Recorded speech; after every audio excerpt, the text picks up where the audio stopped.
Bonjour à tous, hello. Alors c'est vrai qu'en 2026, on est dans une époque pleine d'incertitudes. Je vous passe l'histoire de la guerre en Iran, le détroit d'Ormuz, etc. C'est vrai que on a du mal à se projeter pour les prochains mois sur la situation dans le monde et comment ça va nous affecter dans notre vie personnelle.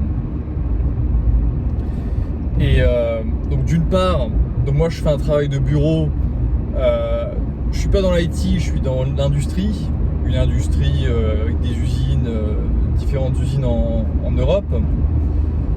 Et c'est vrai que dans mon secteur, ce qui est assez inquiétant à moyen long terme, c'est la concurrence des Chinois qui font des produits de qualité qui s'améliorent de plus en plus et qui sont très très bien organisés d'un point de vue logistique, avec des terminaux en Europe pour être au plus près des clients et pour réduire les délais d'approvisionnement, etc. Niveau coût, bien sûr, qui sont beaucoup plus compétitifs. Et donc c'est vrai que c'est assez inquiétant.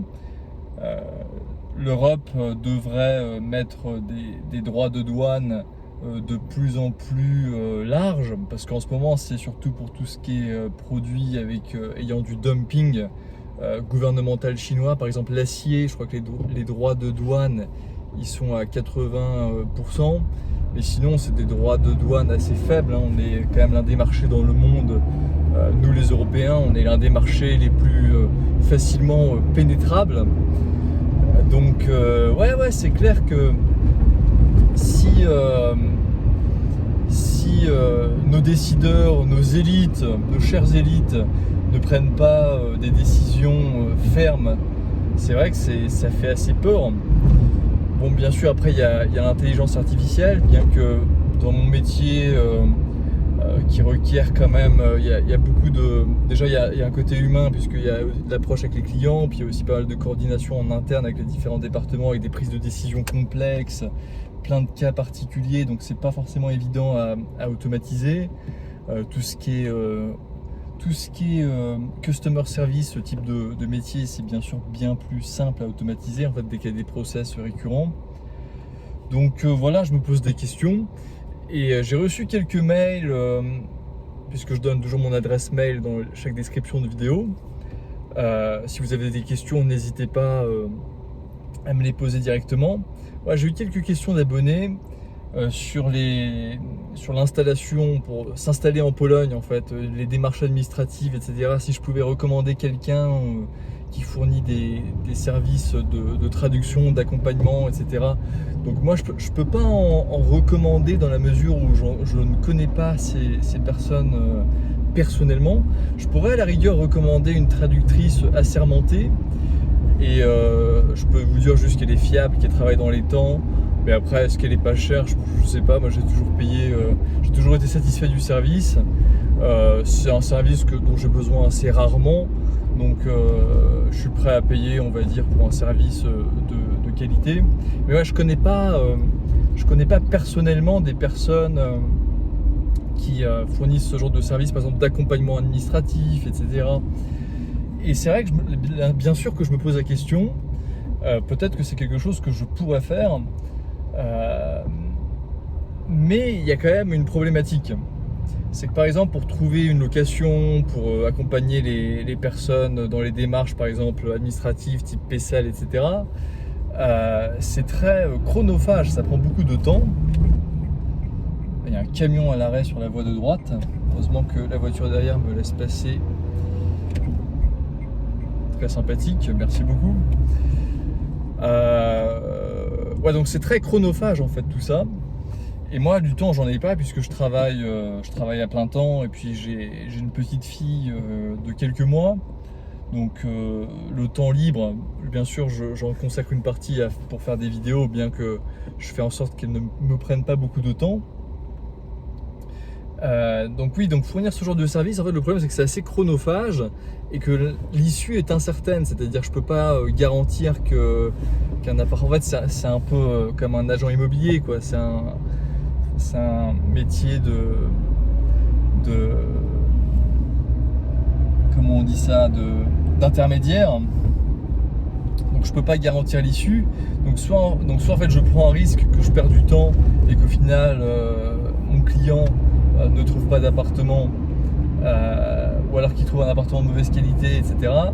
D'un point de vue, ensuite pour tout ce qui est administratif, genre numéro PCL, ouvrir un compte bancaire, etc. C'est vrai que là je pourrais accompagner mon client potentiel et puis me faire rémunérer soit à la prestation, soit à l'heure, bien qu'à l'heure, non, ce serait plutôt à la prestation.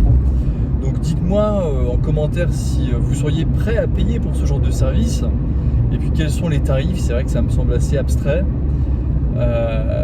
puisque c'est du temps, encore une fois, tout est une question de temps. La journée n'a que 24 heures, il faut dormir, et puis se manger, etc. Donc c'est vrai que c'est pas évident. Pour en revenir au métier, c'est vrai que quand j'étais enfant, mon rêve c'était de devenir capitaine de bateau ou conducteur de train.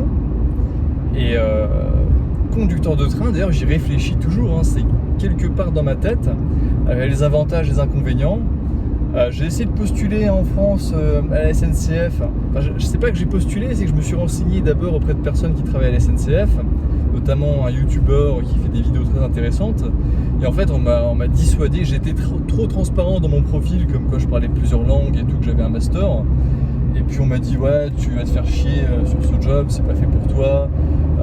Donc voilà, on m'a clairement dit en fait qu'il fallait que je mette sur mon CV Bac plus 3, licence et pas master. Et ensuite, je pourrais pas faire valoir mon master si je rejoins la SNCF. Donc là, bref, c'est fermé, là je suis en Pologne. Les conducteurs de train en Pologne sont pas trop mal payés non plus, C'est vrai qu'ils sont, avec les primes, ils font quasiment 2500 € net par mois. Alors bien sûr, le rythme de vie est assez compliqué, mais c'est vrai que l'avantage c'est un métier passion avec ses avantages et ses inconvénients. C'est vrai qu'il y a beaucoup de responsabilités, il y a des risques, il y a les horaires décalés, le fait de travailler pendant les jours de congé, etc. Mais par contre, c'est vrai que c'est une autonomie énorme, c'est pas des objectifs bullshit avec des tableaux Excel, etc. Donc c'est vrai que ça me botterait bien de devenir conducteur de train. Compte tenu de l'incertitude aujourd'hui et puis du burn-out de nombreux cols blancs, donc des personnes qui bossent en bureau, c'est vrai que même ici en Pologne, il y a beaucoup de candidats pour devenir conducteur de train. Et donc il y a quelques années, c'était beaucoup plus facile que maintenant en fait. Maintenant, il y a trop de candidats pour un poste. Et du coup, ce que je pourrais faire, ce serait devenir conducteur de tram. C'est vrai que c'est un peu hybride. C'est local, ils en cherchent constamment. À Wrocław, ici, ils ont une pénurie de main-d'œuvre de conducteurs de tram. Ça me semble être assez résistant à l'intelligence artificielle, à l'arrivée des Chinois sur le marché. C'est vrai que conducteur de tram, ça pourrait être un avantage. Par contre, les salaires, là, ils sont quand même assez bas. C'est vrai que je crois que c'est quasiment le SMIC polonais, à peu près 1000 € net. Et après, c'est toutes les primes en fait qui arrivent. Donc avec toutes les primes, là, ils touchent peut-être à peu près jusqu'à les 1400-1500 € par mois net.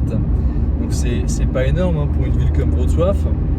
En gros, non, un peu moins même, je pense 1250-1300 € net. Ouais. Et donc, c'est quand même pas grand-chose. Ça c'est un gros moins. Mieux vaudrait être conducteur de tram en Suisse. Je sais pas si par rapport au coût de la vie locale, c'est beaucoup plus intéressant ou non. En Suisse, vivre en famille, c'est compliqué avec tout ce qui est assurance, etc. Je pense pas que ça vaille la peine. Puis c'est une mentalité qui m'attire pas tellement, la Suisse.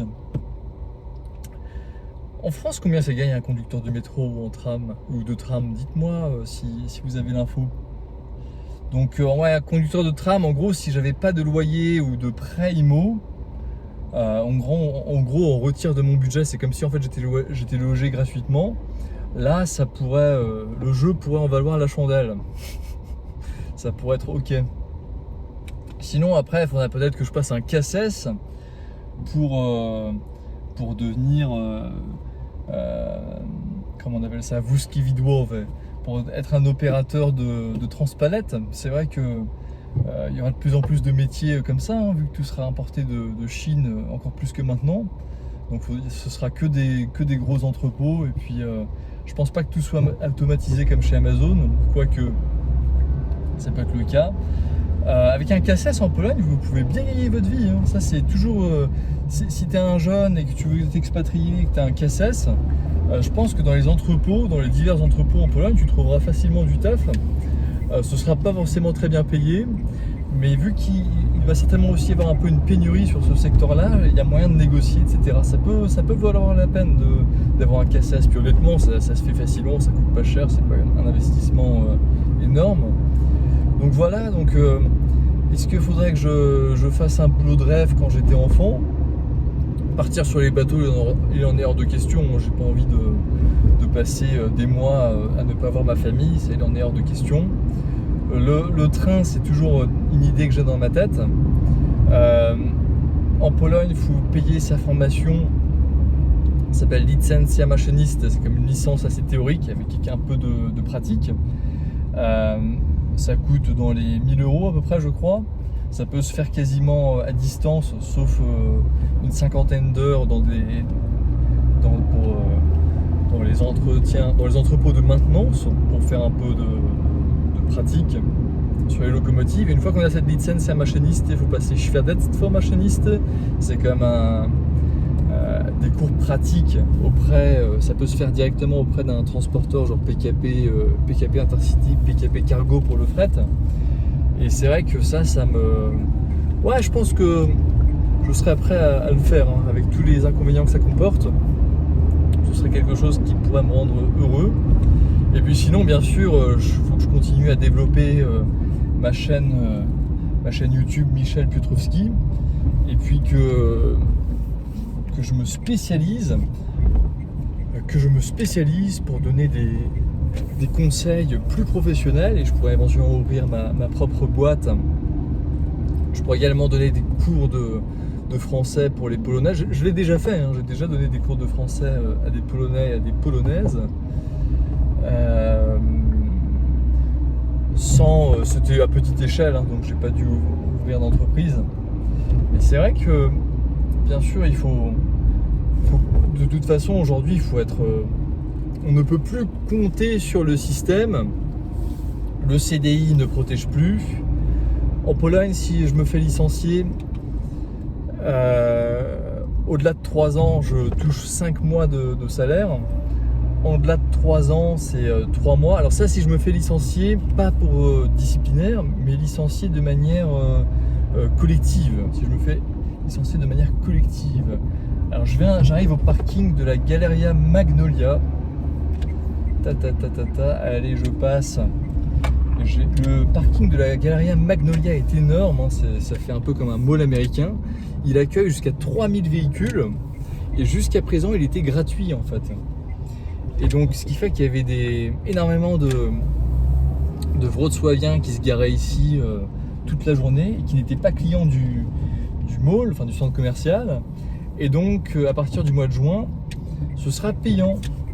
Donc ça veut dire qu'il y aura 3000 véhicules qui étaient habitués à utiliser ce parking pour aller travailler, parce qu'en fait ceux qui allaient faire les courses étaient assez minoritaires. Donc ça va engendrer des gros problèmes logistiques en ville, puisque 3000 véhicules, et j'ai lu que le parc total de stationnement à Wrocław, public, enfin je veux dire pas dans des résidences privées, était de 9600. Donc vous rajoutez à ça 3000 véhicules qui devront se garer. Allez, je passe comme un Parisien, hop, faut forcer un peu le passage. D'ailleurs, je crois que quand j'ai conduit à Paris, c'était... je crois que c'était la ville la plus folle, furieuse où j'ai conduit. Ça m'a rappelé l'Inde un peu, le niveau d'agressivité et de nervosité des conducteurs. C'était un peu équivalent à Bombay, puisque je suis allé à Bombay en 2017 pour voir un ami indien. Voilà, je me suis garé. Et je vais vous faire voir quelque chose, tant que j'y suis. Je vais vous faire voir quelque chose. Alors, c'est un investissement immobilier construit par un promoteur qui est particulièrement moche. Alors regardez, c'est cette tour que vous voyez ici. Alors c'est très controversé puisque l'infrastructure autour est très pauvre en termes de commerces locaux, de passages piétons, d'infrastructures pour les piétons. Ils sont entre une 4 voies, entre un parking énorme et entre une voie ferrée où il y a toutes les 5 minutes il y a un train de marchandises qui passe et qui freine, donc je vous dis pas le boucan. Et ils vendent ça comme si c'était des appartements un peu exclusifs, un peu haut de gamme, alors que franchement le bâtiment est particulièrement moche. Tous les Wrocławiens le critiquent en disant que ça fait très un peu comme en Moldavie ou comme à Moscou, ça fait vraiment immeuble type URSS. Allez, je vous dis à la prochaine, n'hésitez pas à vous abonner, à mettre un pouce vers le haut et puis à poser vos questions, vos commentaires, j'aime toujours y répondre. Allez, je vous dis à la prochaine, ciao.